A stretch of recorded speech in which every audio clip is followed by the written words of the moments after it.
Tim, that was a thoroughly entertaining 0-0 draw. Yeah, I think if you're going to come and watch a 0-0 draw, then you would like to see great goalkeeping and chances, and there certainly was that in abundance. I thought the save of the match was Ryan Boots, as it happens, which was Macaulay Bond's shot went through Liam's legs, so he sees it late and it's a fantastic hand, he gets to it.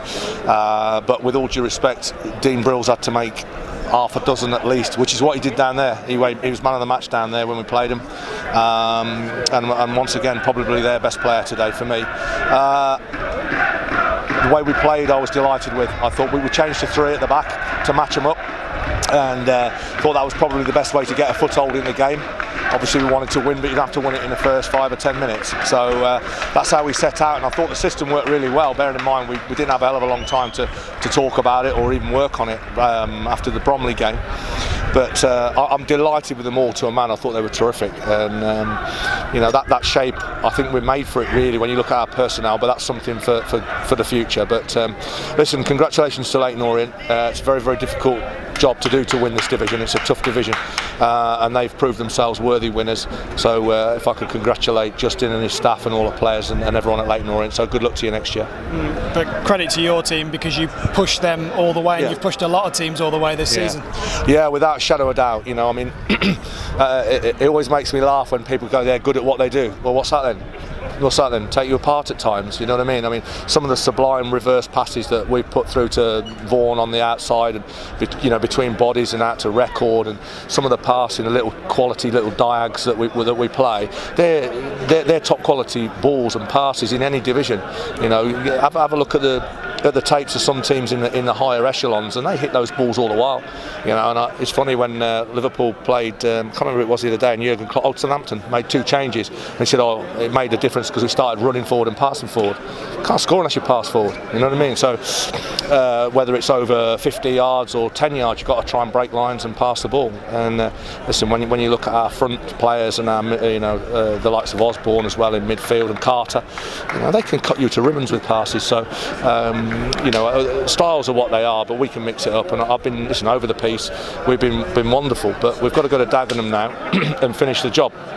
Finish the season off, should I say, and that won't be easy. But we'll reflect, and pick a team and go down there and try and win the game. Yeah, just to pick out a few of those chances, as you say, some great moves there. Vaughan with that overlapping run, playing into the 6-yard box, and Brill and the post, I think it was, that denied them, and then Darren Carter put it on a plate for Carl Storer at the death. Yeah, it's those things are what they are. It just didn't bobble for us in terms of it seemed Dean Brill seemed to dive and it stick under him or whatever, and they'll say, well, listen, Booty's had that save, and then he's blocked Bon again where he sort of spread himself.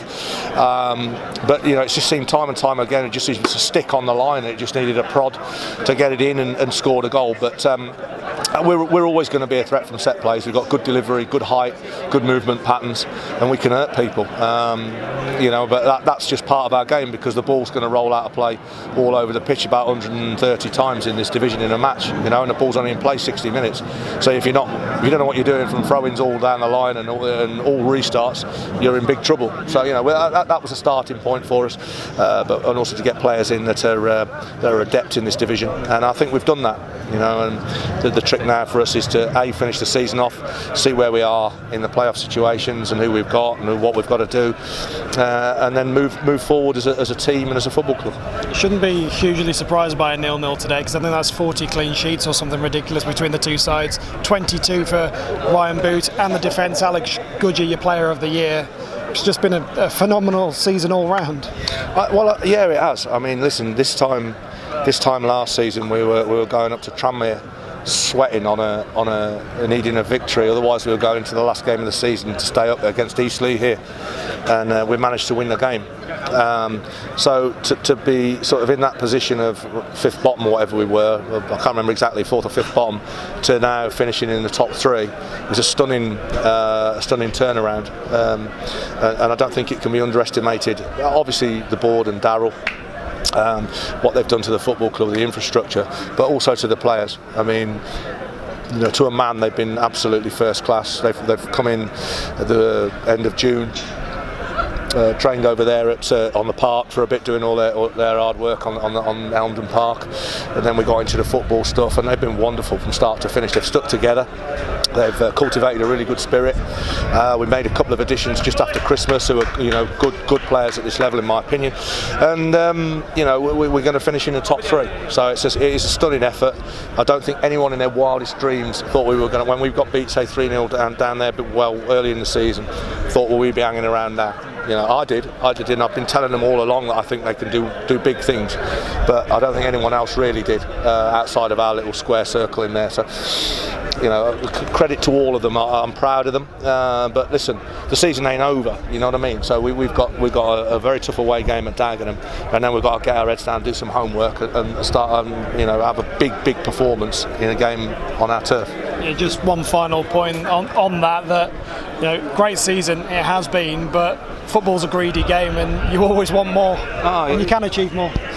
Yeah, of course. It's always that one, isn't it? The King's dead, long live the King, and all that. It's one of them, and the hard thing is to maintain standards and improve on already good standards, and that's the trick. And you watch all the great teams over the years when they say Liverpool back in the day when they ruled, when I was a kid and they were ruling the roost in England. They win the league, win the FA Cup, and then bring 3 big hitters in the summer.